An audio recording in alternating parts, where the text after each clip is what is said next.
మెదక్లో మొన్న జరిగిన సంఘటనలో గాయపడిన బీజేవైఎం కార్యకర్త అరుణ్ని పద్మావతి హాస్పిటల్కి వెళ్లి పరామర్శించిన బీజేవైఎం రాష్ట్ర అధ్యక్షులు Mahender, Serilingampally BJP contested MLA candidate Ravikumar Yadav, state BJYM vice president Mahesh, BJYM రాష్ట్ర నాయకులు అరవింద్ వాల్దాస్. ఈ కార్యక్రమంలో నర్సాపూర్ మండల బీజేపీ ప్రధాన కార్యదర్శి శ్రీకాంత్, నర్సాపూర్ మండల BJP vice president Balraj, Narsapur BJYM నాయకులు ఉదయ్ గౌడ్, నర్సాపూర్ మండల బీజేవైఎం ప్రధాన కార్యదర్శి సురేష్ తదితరులు పాల్గొన్నారు.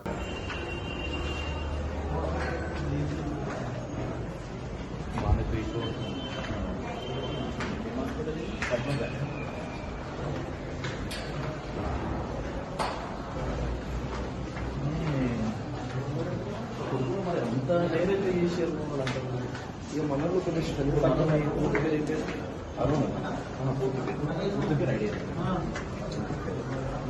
ఏం బాధ్యత బాధ్యత ఏం లేదనుకుంటున్నా. మరిన్ని అప్డేట్స్ కోసం మా ఛానల్ని సబ్స్క్రైబ్ చేయండి.